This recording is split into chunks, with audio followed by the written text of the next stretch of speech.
2005년 일본의 출산율은 1.16, 이에 위기감을 느낀 일본은 출산율을 증가시키기 위한 여러 정책을 취합니다. 그 결과 1.45로 증가한 일본의 출산율. 이는 한국보다 저출산이 일찍 온 일본이 이를 극복하기 위한 어떤 정책이 이를 가능하게 했는지 궁금해집니다. 한국의 출산율 0.7을 극복하기 위한 방안은 무엇이 키포인트일까?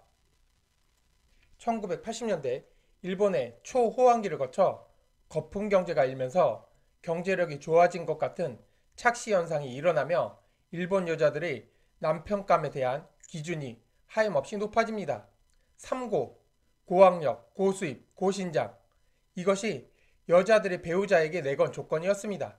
하지만 여성 자신의 조건은 바닥인데 반해 남자에게만 가혹한 조건을 제시한 결과 상당수의 남자는 결혼은 물론 연애도 포기하며 초식화되어 갑니다. 그 결과 연애를 포기한 남자들은 자신만을 위해 돈을 썼고 능력 있는 남자들만 가족을 이루며 출산율이 급락합니다.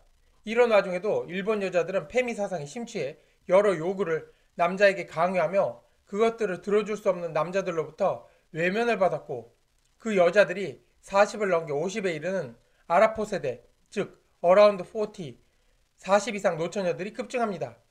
남성과 달리 여성은 서비스직에 근무하는 비율이 높기에 퇴직과 퇴사가 남성에 비해 더 많았고 미혼 여성의 빈곤율이 남성보다 월등하며 하층민으로 전락합니다.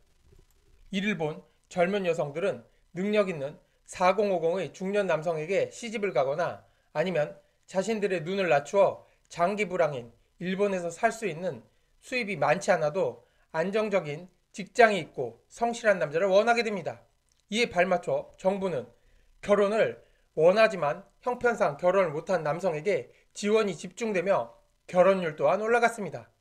남성의 경우 여성의 조건에 못 맞추어 결혼을 못하는 반면 여성의 경우 남자의 조건이 마음에 들지 않아 결혼을 안 하기에 남성을 대상으로 지원하자 결혼율이 올라가기 시작한 것입니다.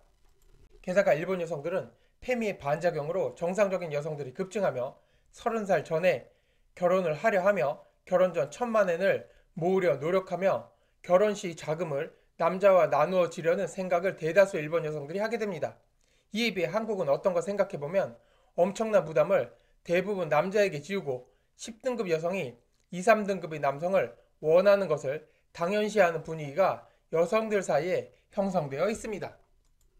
남성 혼자 외벌이를 해도 독박 육아라며 여자들은 자신들만 힘들다 프레임을 짜고 심지어 노처녀가 결혼해 애를 낳지 못해도 남편 혼자 돈을 벌어오는 것을 당연하게 여기며 남자 측에선 전혀 메리트가 없는 결혼을 요구하고 있습니다. 권리는 없는데 의무만 있는 노예 생활을 강요하고 있습니다. 세상은 기브 앤 테이크인데 말입니다. 이제 출산율을 높이기 위해선 결혼 의지가 있지만 형편이 안 되는 남성 위주의 지원을 해야 합니다. 출산을 할 수 없는 나이든 여자들에게 지원을 해봐야 그것은 출산율을 높이기 위한 예산을 낭비하는 일일 뿐입니다. 또한 동남아 위주의 국제 결혼을 탈피해 교육 수준이 어느 정도 뒷받침되는 중앙아시아 등 구소련 국가들과 일본 여성들 위주의 결혼 이민 정책을 취해야 합니다.